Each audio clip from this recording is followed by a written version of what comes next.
नमस्कार मित्रों, आप देख रहे हैं टीवी 20 न्यूज। मैं हूं आपके साथ अशोक वर्मा। अपने अपने क्षेत्रों की खबरों को देखने के बने रहिए हमारे साथ। अब शुरुआत करते हैं आज की ताजा खबरें।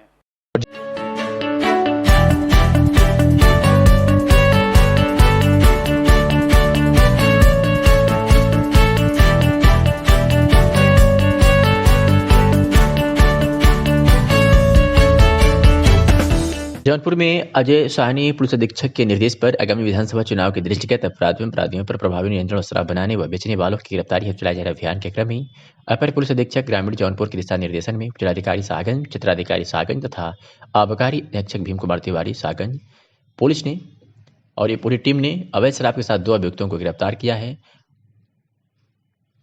जिसमें पहले अभियुक्त का नाम है मंगला पुत्र जियालाल निवासी मनेच्छा थाना खेतासराय जिला जौनपुर और दूसरा विकास पुत्र नोखई निवासी भुटकुड़हा थाना खेतासराय जनपद जौनपुर। और कब्जे से 10-10 लीटर अवैध नाजायज कच्ची शराब भी बरामद हुआ है।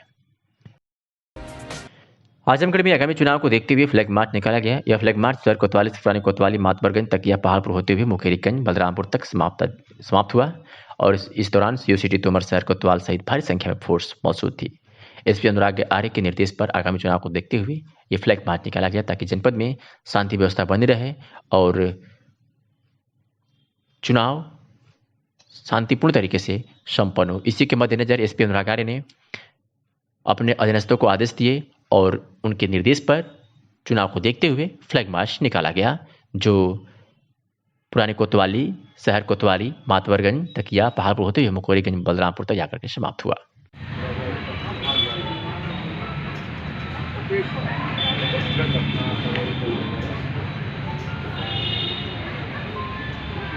अभी सभी लोग यहाँ से हम लोग पैदल चलेंगे सिटी क्रॉस करके। आपकी सारी बड़ी बसों को मैं सहज उस पर। हाँ सर, हेलो। आप लोग जाना है, जाना है आती है।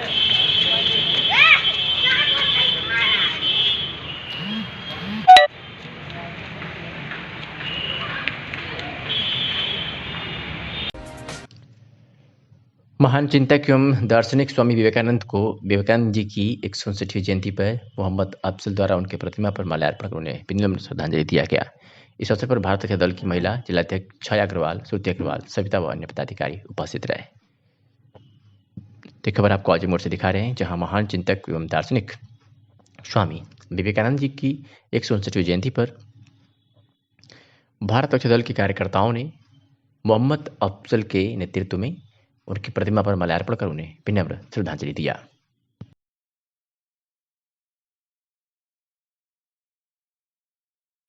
औरैया के विधुना विधानसभा सीट से बीजेपी विधायक विनय साक्य ने इटावा स्थित अपने आवास पर स्वामी प्रसाद मौर्य के साथ जाने पर सहमति जताई है। विनय साक्य की बेटी रिया साक्य ने अपने चाचा देवेश साक्य और दादी परपिता का अपहरण कर जबरदस्ती सपा में शामिल करवाने का आरोप लगाया था। इसके बाद इटावा और औरैया पुलिस हरकत में आई थी। देर रात इटावा पुलिस ने शांति कॉलोनी स्थित उनके आवास पर जाकर जांच की थी। विनय साक्य ने अपनी बेटी के द्वारा लगाए गए आरोपों को निराधार बताया है। विनय साक्य ने क्या कुछ कहा, सुनिए। भाई साहब, एक कल रात से एक सूचना चल रही थी कि जिस तरह से एक वीडियो वायरल हुआ बेटी का आपके, कि वो है नहीं, उनके चाचा ले गए अपने साथ, उनको अपहरण कर लिया। ये कितनी सच्चाई है इस पर? कोई सच्चाई नहीं। अच्छा, ये इस समय जो स्वामी प्रसाद मौर्य ने इस्तीफा दिया है, तो स्वामी प्रसाद मौर्य ने इस्तीफा दिया है तो उनके साथ है क्या? बता रहे हैं कि वो भी साथ में है, इसलिए की क्या आप स्वामी प्रसाद मौर्य के साथ हैं। हाँ। तो क्या मतलब अब समाजवादी पार्टी की तरफ मन बना चुके हैं? हाँ मतलब सपा की तरफ जाना चाहते हैं? हाँ। अच्छा, तो अब जो जनता जानना चाहती है कि जिस तरह से अभी पूरा कार्यकाल आपका चला, तो अब आप भारतीय जनता पार्टी से किस तरह से नाराज? बात तो ठीक ही है, बात अच्छा, तो कोई विशेष नाराजगी किसी तरह की भाजपा से नाराजगी? हाँ क्या अच्छा, तो आप स्वामी प्रसाद मौर्य के साथ हैं? हाँ। अच्छा, एक नंबर। अब जो वो निर्णय लेंगे उसी में साथ रहेंगे आप? हाँ ये ठीक। और एक खबर आजमगढ़ से है, जहां सगड़ी में आगामी विधानसभा को शांतिमय ढंग से संपन्न कराने के लिए उप जिलाधिकारी सगड़ी गौरव कुमार और पुलिस अधीक्षक महेंद्र नाथ शुक्ला के नेतृत्व में बुधवार को पुलिस ने फ्लैग मार्च किया। इस दौरान दीवारों और खंभों पर लगाए गए बैनर और पोस्टर भी हटवाए गए। विधानसभा 2022 की घोषणा के बाद से ही स्थानीय प्रशासन पारदर्शी तरीके से चुनाव कराने के लिए लगा हुआ है। बुधवार को एसडीएम सगड़ी और सीओ सगड़ी के नेतृत्व में सेना के जवान और पुलिस द्वारा जैनपुर, अजमतगढ़, आलाट घाट सहित प्रमुख बाजारों में फ्लैग मार्च मतदाताओं को निर्भीक होकर चुनाव में मतदान करने का भरोसा जताया। उप जिला अधिकारी सगड़ी गौरव कुमार ने कहा कि विधानसभा क्षेत्र में जनता निर्भय होकर मतदान करे, किसी को भी चुनाव प्रक्रिया में खलल डालने नहीं दिया जाएगा। का फ्लैग मार्च निकाला गया है सर। देखिए, आगामी सामान्य निर्वाचन विधानसभा के दृष्टिगत आज फोर्स उपलब्ध हुई है जनपद में, तो यहाँ एक एरिया डोमिनेशन का फ्लैग मार्च निकाला जा रहा है, जो कि चुनावी प्रक्रिया के अंतर्गत है। सर क्या क्या संदेश, दिशा निर्देश दिए गए हैं सर? संदेश देखिए यही है इसके माध्यम से कि शांतिपूर्वक चुनाव संपन्न कराया जाना है। उसके लिए प्रशासन और पुलिस जो है अलर्ट हैं। लगातार क्षेत्र में रहकर भ्रमण किया जा रहा है, बूथों का भी भ्रमण किया जा रहा है, ताकि शांतिपूर्वक हम चुनाव करा सकें। और यदि किसी की कोई समस्या है चुनाव संबंधी, उसका भी निराकरण करने का प्रयास। सर, हम लोगों के माध्यम से सर आप लोगों को क्या संदेश? मैं यही अपील करना चाहूँगा कि अधिक से अधिक संख्या में जो है मतदान के दिन आप बाहर निकलें और सुरक्षा पूर्वक मतदान दें, मास्क लगा कर रखें, कोविड की गाइडलाइंस का अनुपालन करें और माननीय निर्वाचन आयोग द्वारा जो भी अन्य गाइडलाइंस बताई गई हैं उनके अनुपालन करते हुए अधिक से अधिक वोट दें, ताकि हम इस लोकतंत्र के महापर्व को सुरक्षा पूर्वक मना सकें। ठीक सर। कानपुर में एमएससी की छात्रा के साथ दुष्कर्म कर हत्या किए जाने से आक्रोशित नारी शक्ति संस्थान का प्रतिनिधिमंडल डॉक्टर पूनम तिवारी के नेतृत्व में बुधवार को मुख्यमंत्री को संबोधित पत्रक डीएम को सौंपकर कार्रवाई की मांग किया है। पत्रक में 5 सूत्रीय पत्र भी सौंपा गया है। सौंपे गए पत्रक में नारी शक्ति संस्थान सचिव डॉक्टर पूनम तिवारी ने कहा है कि प्रदेश के कानपुर जिले के एक बाजार में रहने वाली वह मूल रूप से आजमगढ़ के गांव निवासी एमएससी की छात्रा के साथ हुए बीते 29 दिसंबर 2021 को दुष्कर्म कर हत्या की घटना से नारी शक्ति मर्माहत है और आक्रोशित है। घटना पर कड़ी आपत्ति दर्ज कराते हुए डॉक्टर तिवारी ने कहा कि आज तक उक्त युवती के परिजनों को न तो मुआवजा मिला और न ही दोषियों के खिलाफ कोई कार्रवाई हो सकी, जिसे हम कभी बर्दाश्त नहीं करेंगे। अगर संबंधित लापरवाह प्रशासनिक अधिकारियों को दंडित नहीं किया जाएगा तो संस्थान मुखर होने को बाध्य होगी। संस्था की 5 सूत्रीय मांगों में मृतक के परिजनों को 50 लाख रुपए की आर्थिक मदद, परिवार को एक सदस्य को नौकरी, परिवार को सुरक्षा मुहैया कराया जाए, घटना की उच्च स्तरीय जांच, क्योंकि अभियुक्त के पिता पुलिस कांस्टेबल है जो जांच को प्रभावित करेंगे, जैसे निष्पक्ष जांच असंभव है, और तय समय सीमा के अंतर्गत दोषियों को फांसी की सजा हो, जो आपराधिक प्रवृत्ति के लोगों के लिए नजीर बने और महिलाएं खुद को सुरक्षित महसूस करें। ये तमाम मांगे शामिल रही। ज्ञापन सौंपने वालों में अंशु अस्थाना, दीपशिखा पांडे, रश्मि डालमिया, पूनम जसपाल सिंह आदि मौजूद रहे।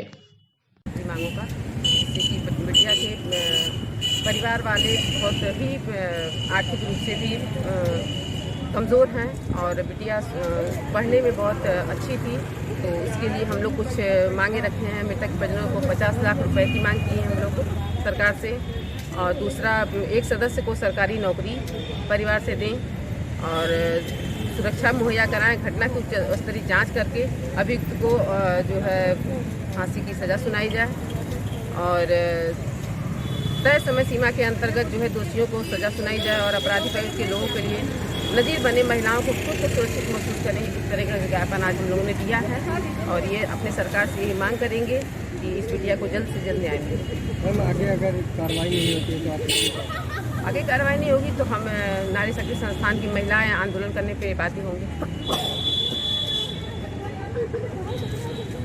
आजमगढ़ जिले के जैनपुर नगर पंचायत में स्थित स्वामी विवेकानंद पब्लिक स्कूल में धूमधाम से स्वामी विवेकानंद जयंती मनाई गई।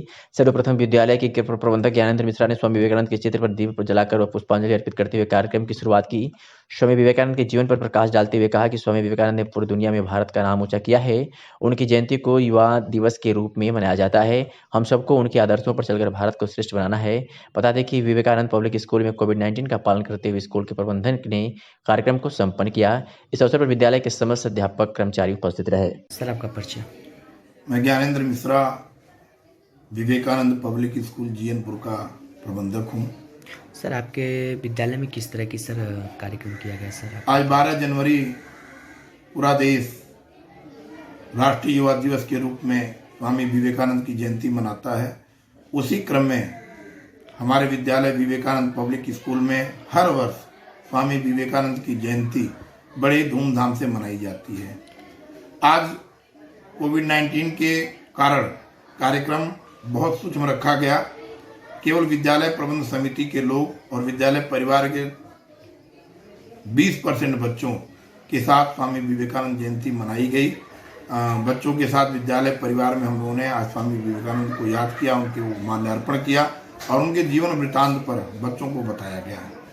यह कार्यक्रम हर वर्ष होता है, उसी क्रम में इस वर्ष भी स्वामी विवेकानंद जयंती समारोह विद्यालय परिवार में मनाया गया। सर, इस जयंती के शुभ अवसर पर सर और कुछ क्या जानकारी देंगे विवेकानंद जी के बारे में? सर, विवेकानंद भारतीय अध्यात्म को पूरी दुनिया में फैलाने का काम किया और स्वामी विवेकानंद का जो जीवन वृत्तांत है वो भारतीय अध्यात्म का मूल दर्शन है।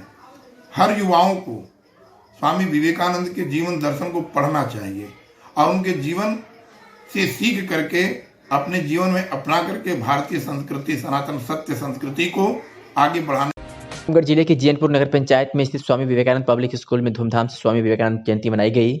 सर्वप्रथम विद्यालय के प्रबंधक ज्ञानेंद्र मिश्रा ने स्वामी विवेकानंद के चित्र पर दीप जलाकर और पुष्पांजलि अर्पित करते हुए कार्यक्रम की शुरुआत की। स्वामी विवेकानंद के जीवन पर प्रकाश डालते हुए कहा कि स्वामी विवेकानंद ने पूरी दुनिया में भारत का नाम ऊंचा किया है। उनकी जयंती को युवा दिवस के रूप में मनाया जाता है। हम सबको उनके आदर्शों पर चलकर भारत को श्रेष्ठ बनाना है। बता दें कि विवेकानंद पब्लिक स्कूल में कोविड-19 का पालन करते हुए स्कूल के प्रबंधन ने कार्यक्रम को संपन्न किया। इस अवसर पर विद्यालय के समस्त अध्यापक कर्मचारी उपस्थित रहे। सर, आपका परिचय? मैं ज्ञानेंद्र मिश्रा विवेकानंद पब्लिक स्कूल जीयनपुर का प्रबंधक हूँ। सर, आपके विद्यालय में किस तरह की सर कार्यक्रम किया गया? सर, आज 12 जनवरी पूरा देश राष्ट्रीय युवा दिवस के रूप में स्वामी विवेकानंद की जयंती मनाता है। उसी क्रम में हमारे विद्यालय विवेकानंद पब्लिक स्कूल में हर वर्ष स्वामी विवेकानंद की जयंती बड़े धूमधाम से मनाई जाती है। आज कोविड-19 के कारण कार्यक्रम बहुत सूक्ष्म रखा गया। केवल विद्यालय प्रबंध समिति के लोग और विद्यालय परिवार के 20% बच्चों के साथ स्वामी विवेकानंद जयंती मनाई गई। बच्चों के साथ विद्यालय परिवार में हम लोगों ने आज स्वामी विवेकानंद को याद किया, उनके माल्यार्पण किया और उनके जीवन वृत्तांत पर बच्चों को बताया गया है। यह कार्यक्रम हर वर्ष होता है, उसी क्रम में इस वर्ष भी स्वामी विवेकानंद जयंती समारोह विद्यालय परिवार में मनाया गया। सर, इस जयंती के शुभ अवसर पर सर और कुछ क्या जानकारी देंगे विवेकानंद जी के बारे में? सर, विवेकानंद भारतीय अध्यात्म को पूरी दुनिया में फैलाने का काम किया और स्वामी विवेकानंद का जो जीवन वृत्तांत है वो भारतीय अध्यात्म का मूल दर्शन है। हर युवाओं को स्वामी विवेकानंद के जीवन दर्शन को पढ़ना चाहिए और उनके जीवन से सीख करके अपने जीवन में अपना करके भारतीय संस्कृति, सनातन सत्य संस्कृति को आगे बढ़ाने।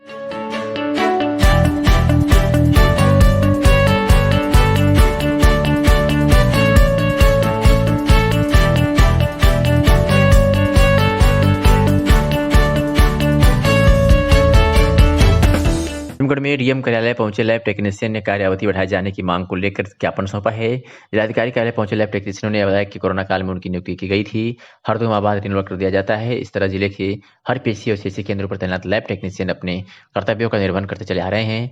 इस वक्त एक बार फिर कोरोना का संक्रमण तेजी से बढ़ रहा है और उनका अनुबंध दिसंबर माह में समाप्त हो चुका है। ऐसे में जिलाधिकारी को ज्ञापन सौंपा, उनकी कार्य अवधि के विस्तार किए जाने की मांग किया गया है। अपना परिचय दीजिए। मेरा नाम शुभम यादव है, ग्राम सलारपुर, पोस्ट मुबारकपुर, जिला आजमगढ़ का रहने वाला हूँ। आज यहाँ कलेक्ट्रेट पे आए, क्या है प्रोग्राम? आज हम लोग कलेक्ट्रेट पे आए हैं इसलिए कि हम लोग कोविड-19 में ड्यूटी करते हैं, क्योंकि कोविड-19 ड्यूटी जो करते हैं हम लोग का 2020 में वैकेंसी स्पेशली इसी सभागार से निकली थी और हम लोग इसमें इंटरव्यू अपना दिए थे। हम लोग इसमें पोस्टेड हुए थे कोविड-19 के लिए। हम लोग 1.5 साल कोविड-19 में ड्यूटी किए, जो कि हर दो दो महीने पे रिन्यूअल होता रहा और 31/12/2021 को जो कि हम लोग का रिन्यूअल ख़त्म हो गया। उसके बाद हम लोग उसके लिए आज यहाँ पे आए थे प्रार्थना पत्र देने के लिए। और रही बात कोविड-19 में, तो एक तरफ जो स्वास्थ्यकर्मी जो होते हैं, एक तरफ जो है इनको भगवान के रूप में माना जाता है और दूसरी तरफ ये जो है इनको बहुत ज़्यादा शोषण किया जाता है। मतलब कहीं ना कहीं आपको कहना है सरकार आप लोगों का शोषण किया जाता है और समय से सैलरी ना मिलना और हमारे जितने एलटी भाई लोग हैं इसमें और एलटी लेडीज़ हैं तो हमारे पास हम लोग के बीच में जो काफ़ी दूर दूर से आते हैं, कोई मऊ से आता है, कोई गोरखपुर से रहने वाला है, कोई बलिया से है, कोई निजामाबाद। विधानसभा में अपना दलीय नेता मालती सिंह ने आज जनसंपर्क कर लोगों से मुलाकात की। इस दौरान वह सरगहा, इटैली, चकलालचंद, मनिकार्डी आदि जगहों पर जनसंपर्क कर रामगढ़ में कमलेश राय राष्ट्रीय प्रवक्ता शिवसेना से मुलाकात किया। इस मौके पर मालती सिंह ने कहा कि 2022 का विधानसभा चुनाव नजदीक है, ऐसे में हम लोग घर घर जाकर लोगों से मुलाकात कर रहे हैं, पार्टी की नीतियों से अवगत करा रहे हैं और अपने पक्ष में वोट डालने की अपील भी कर रहे हैं। भारत विकास परिषद शाखा आजमगढ़ के तत्वावधान में 12 जनवरी 3 बुधवार को 9 बजे स्वामी विवेकानंद की मूर्ति पर माल्यार्पण स्वामी विवेकानंद जी पार्क निकट चर्च दीवानी कचहरी में किया गया। उसके पश्चात 11 बजे से Pratibha Niketan higher secondary school निकट एटलस टैंक के प्रांगण में स्वामी विवेकानंद जी की व्यक्तित्व एवं कृतित्व पर प्रकाश डाला गया और विचार गोष्ठी का आयोजन किया गया। गोष्ठी में मुख्य वक्ता के रूप में डॉक्टर अशोक श्रीवास्तव, पूर्व सदस्य उच्च शिक्षा आयोग, ने कहा कि स्वामी विवेकानंद ने सनातन संस्कृत संस्कार व आध्यात्म को विश्व पटल पर मजबूती के साथ रखा। सख्त संस्कृति संस्कार के द्वारा मजबूत समाज और राष्ट्र का निर्माण किया जा सकता है। डॉक्टर अलंकार प्रसाद श्रीवास्तव ने अपने उद्बोधन में कहा, आदर्श अनुशासित समाज के निर्माण में शिक्षा का महत्वपूर्ण योगदान है। भदोही से खबर है, जहां उत्तर प्रदेश आगामी विधानसभा निर्वाचन 2022 को शांतिपूर्ण एवं सकुशल संपन्न कराए जाने के दृष्टिगत डॉक्टर अनिल कुमार, पुलिस अधीक्षक भदोही के निर्देशन में आज राजेश भारती, अपर पुलिस अधीक्षक भदोही व Rajesh Kumar Shrivastava, assistant commandant CRPF, प्रभारी निरीक्षक गोपीगंज, पुलिस बल एवं पैरामिलिट्री फोर्स के साथ थाना गोपीगंज क्षेत्र अंतर्गत कस्बा गोपीगंज से बड़ा चौराहा से पश्चिम महाल, खरहटी महाल, तुलसी टॉकीज, मिर्जापुर तिराहा, मुख्य मार्ग, जीटी रोड, चूड़ीहारी महाल, जिला पंचायत बालिका इंटर कॉलेज प्राथमिक विद्यालय गोपीगंज, प्रथम एवं बड़ा चौराहा होते हुए वर्नेवल बूथों सागर, रायपुर व जंगीगंज में फ्लैग मार्च एरिया डोमिनेशन किया गया। खबर आजमगढ़ से है, जहां पुलिस अधीक्षक कार्यालय पर पहुंची एक महिला ने बताया कि उसका नाम दीपू दीक्षित है, जो अम्बेडकर नगर जिले के थाना जाज सुल्तानपुर के ग्राम बिजली पुंडाले की रहने वाली है। इसके साथ ही आजमगढ़ जिले के थाना कंदरापुर के ग्राम बर्जी निवासी सुनील दीक्षित पुत्र गिरिजा दीक्षित के साथ पूरे हिंदू रीति रिवाज के साथ 3 वर्ष पूर्व हुआ था। महिला ने आरोप लगाते हुए कहा कि शादी के कुछ दिन बाद मेरे पति को पुलिस विभाग में दरोगा पद पर नौकरी मिल गई। इस समय वह 1090 चौराहा लखनऊ पर कार्यरत है। महिला ने आरोप लगाते हुए कहा कि नौकरी मिलने के बाद मेरे पति ने मुझे अपने आने से अस्वीकार कर दिया और जब मैं अपने ससुराल जाने की कोशिश करती हूं तो मुझे मारपीट कर ससुराल में भगा दिया जाता है। महिला ने आगे कहा कि वो अपने पति के साथ रहना चाहती है। वही अंशुआ थाना जिला महामंत्री महिला शिक्षक संघ ने आरोप लगाते हुए बताया कि अनुदेशक दीपू दीक्षित के ससुराल ने उसको अपनाने से इनकार कर दिया है। जब ये ससुराल जाने की कोशिश की तो इनके साथ मारपीट की गई और जान से मारने का प्रयास भी किया गया। क्या नाम है आपका? दीपू दीक्षित। कहाँ के रहने वाले हैं? आजमगढ़ थाना बर्जी कंदरापुर। क्या मामला है, आप आई हैं एसपी? जी, हमारे हस्बैंड एसआई हैं, इस समय लखनऊ 1090 में कार्यरत हैं और मेरी शादी हुए हो गया 3 साल लगभग 2018 में हुई है। लेकिन मैं वहाँ पे इनके पास जाने की कोशिश करती हूँ लेकिन ये मुझे स्वीकार नहीं करते हैं। क्या कहते हैं कि मैं तुमको अपने साथ नहीं रखूँगा। मुझे अच्छे भी हैं? जी नहीं। क्या कहते हैं? मुझे घर से भगा देते हैं मारपीट के। इसकी शिकायत आपने कहीं की थी? जी, मैंने मौके पे लखनऊ में कार्यरत थे, मैं वहाँ पे गई थी। मुझे मारपीट के जब भगाया गया तो मैं विकास नगर थाने पे मैं गई थी, एफआईआर दर्ज करवाई हूँ, लेकिन कोई कार्रवाई नहीं हुई है। क्या चाहते हैं आप? हम चाहते हैं कि हम इनके साथ रहना चाहते हैं। क्या नाम है आपका? मैं डॉक्टर अंशु अस्थाना, जिला महामंत्री महिला शिक्षक संघ से हूँ। क्या मामला है आप यहाँ पे? ये एक अनुदेशक हैं, हमारे शिक्षा विभाग से ही हैं और इसके साथ साथ इनकी शादी को 3 साल हो गए, परंतु इनके पति ने अभी तक इन्हें एक्सेप्ट नहीं किया। और शादी के बाद ये जब इन्होंने प्रयास किया कि हम अपने घर में चले जाएं, स्वयं जाने का अपने प्रयास किया कि हम अपने ससुराल जाएंगे, तो वहाँ पर इनके साथ इनको जान से मारने की धमकी दी गई और फिर प्रयास भी किया गया। इनका गला वगैरह दबाया गया और उसके साथ में इनका मेडिकल भी है।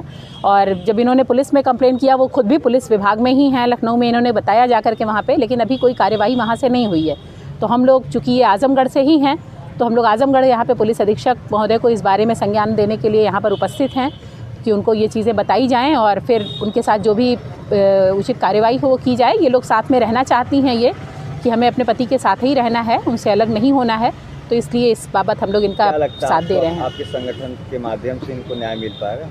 जी, हम लोगों का पूरा प्रयास रहेगा कि हम लोग इनको न्याय ज़रूर दिलाएं। और जैसा कि इन्होंने बताया कि वो खुद पुलिस विभाग में हैं, तो उनके लिए ये चीज़ और ज़्यादा बड़ी बात हो जाती है, क्योंकि हम पुलिस और कम से कम ऐसे लोगों से कानून का उल्लंघन नहीं सोचते हैं कि ये लोग कानून का उल्लंघन करेंगे। अगर इनके द्वारा भी कहीं कानून का उल्लंघन किया जा रहा हो तो निश्चित रूप से उन्हें पहले तो या तो ये संज्ञान में वो इस जागरूकता को प्राप्त करें कि सचमुच में मुझे ऐसा नहीं करना चाहिए। अगर उनको इस बात का एहसास होता है तो ठीक है, नहीं तो उनके साथ उचित कार्रवाई होनी चाहिए। अगर यहाँ से कार्रवाई नहीं होता तो आप कहाँ पर जाएंगे? बिल्कुल, हम लोग यहाँ से उच्च स्तर पे लखनऊ तक जा करके और जहाँ कहीं पर भी हमारे लोगों की आवश्यकता होगी हम जाएंगे और उसके बारे में बात करेंगे। आजमगढ़ से एक खबर है जहां पूर्व मंत्री विधायक नफीस अहमद महवी के शहीद विवेक त्रिपाठी के परिजनों से मुलाकात किया है और उनके दुख की घड़ी में शोक संवेदना प्रकट कर ढाढ़स बंधाया है। पूर्व मंत्री व विधायक नफीस अहमद ने कहा है कि ईश्वर उनकी आत्मा को शांति व परिजनों को इस दुखद समय में सहन शक्ति प्रदान करने की कृपा करें। ऐसे वीर शहीद को विनम्र श्रद्धांजलि है। बता दें कि आजमगढ़ में पूर्व मंत्री और विधायक नफीस अहमद विधानसभा क्षेत्र गोपालपुर के ग्राम सभा शेरपुर महवी के शहीद विवेक त्रिपाठी के घर पहुंचकर परिजनों से मुलाकात किया और शोक संवेदना प्रकट किया और उन्होंने ईश्वर से उनकी आत्मा की शांति के लिए प्रार्थना की और कहा कि परिजनों को इस दुखद समय में ईश्वर सहन शक्ति प्रदान करे। राष्ट्रवादी व अधिकार मंच ने उत्तर प्रदेश में 100 सीटों पर विधानसभा चुनाव लड़ने का ऐलान किया है। 20 जनवरी को युवा संकल्प पत्र के साथ उम्मीदवारों की पहली सूची जारी की जाएगी। मंच के राष्ट्रीय अध्यक्ष सांग शेखर सिंह पुष्कर राजधानी लखनऊ के एक होटल में स्वामी विवेकानंद की जयंती को युवा संकल्प दिवस के रूप में उनके आदर्शों, सिद्धांतों, विचारों पर चलकर युवा भारत समृद्धि, भारत सशक्त भारत के निर्माण हेतु नौजवानों के भविष्य को सुरक्षित एवं संरक्षित करने का संकल्प लिया। इस दौरान प्रेस प्रतिनिधियों को संबोधित करते हुए कहा कि राष्ट्रवादी युवा अधिकार मंच के बजट तले नौजवानों, बेरोजगारों, आउटसोर्सिंग कर्मचारी, प्रतियोगी छात्रों व जनहित की बुनियादी समस्याओं को लेकर सड़कों पर हमेशा संघर्ष करते रहे हैं। नौजवानों की भूमिका, भागीदारी, उनके अधिकार संरक्षण संवर्धन हेतु संगठन संकल्पबद्ध है। इन्हीं मुद्दों को लेकर 2022 का चुनाव लड़ा जाएगा। बाकी की सीटों पर नौजवानों के पक्ष में निर्णय लेने वाले प्रत्याशियों को समर्थन रहेगा। उन्होंने कहा कि सभी दलों ने नौजवानों को सिर्फ वोट बैंक और प्रचार तंत्र के रूप में इस्तेमाल किया है। पेपर लीक, न पर्चा लीक, न कोई गड़बड़ी। अब 3 विधानसभा का आप टिकट भरिए, घर बैठे ऑनलाइन फॉर्म भरिए, चुनाव आयोग ने व्यवस्था दे दिया है और इन राजनीतिक दलों को घेरिए, 65% के नौजवानों को एकजुट करिए और सदन में पहुंचिए और अपनी आवाज बुलंद करिए। अच्छा, एक तरफ 2022 का चुनाव है, दूसरी तरफ कोरोना महामारी है। क्या इस समय जो है चुनाव कराना उचित है? देखिए, यह चुनाव आयोग का निर्णय है तो हम लोगों के लिए सराहनीय बात। चुनाव आयोग ने बड़ी सूझबूझ के साथ काम किया होगा और मुझ जैसे साधारण व्यक्ति के लिए मुझे लगता है कि चुनाव आयोग ने एक सुलभ कर दिया कि 5 लोगों को घर घर तक जाना है, सीमित संसाधन में अपनी बात पहुंचाना है। मैं इसके लिए चुनाव आयोग को आपके माध्यम से धन्यवाद भी करना चाहता हूँ। आजमगढ़ शहर के तकिया मोहल्ले में कामरेड स्वर्गीय कत्वारू रामगौड़ की पुण्यतिथि मनाई गई। विचार गोष्ठी का आयोजन हुआ। बता दें कि असंगठित बीड़ी मजदूर कल्याण समिति के संस्थापक रहे कामरेड स्वर्गीय कत्वारू रामगौड़ की 13वीं पुण्यतिथि मनाई गई।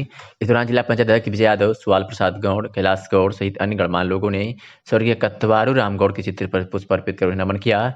इस मौके पर जिला पंचायत अध्यक्ष विजय यादव ने कहा कि स्वर्गीय कत्वारू रामगौड़ हमेशा से गरीबों की लड़ाई लड़ते रहे हैं। उनके उत्थान के लिए उन्होंने असंगठित बीड़ी मजदूर कल्याण समिति का गठन किया। परिचय दीजिए। मैं कैलाश गौड़। आज यहाँ पे श्रद्धांजलि कार्यक्रम रखा गया, क्या रहा पूरा कार्यक्रम? ये कार्यक्रम रहा बीड़ी मजदूरों की मेरे पिताजी यूनियन के अध्यक्ष थे। उन कार्यक्रमों को लेकर के आज 13वीं पुण्यतिथि मनाया जा रहा है। गरीबों के लिए लड़ाई लड़ते थे, उन्हीं के कार्यक्रम को आगे बढ़ाने के लिए मैं कार्यक्रम किया हूँ। ये हर वर्ष करता हूँ और करता रहूँगा। कैलाश गौड़।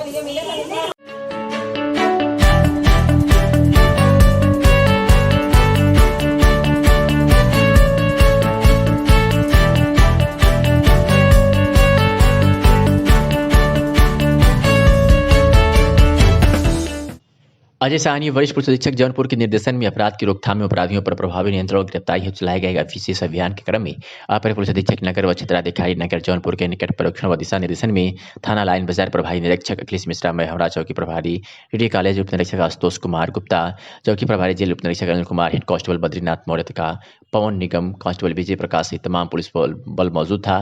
और मुखबिर से सूचना मिली कि 2 अंतरजनपदीय वाहन चोरी की मोटरसाइकिल लेकर आ रहे हैं। अगर जल्दी किया जाएगा तो पकड़ा जा सकता है। सूचना पर पुलिस ने इन्हें गिरफ्तार कर लिया। पुलिस अधीक्षक जौनपुर महोदय द्वारा कल रात अपराधियों की धरपकड़ हेतु एक विशेष अभियान चलाया गया। उसी अभियान के तहत थाना लाइन बाजार को भारी सफलता प्राप्त हुई है।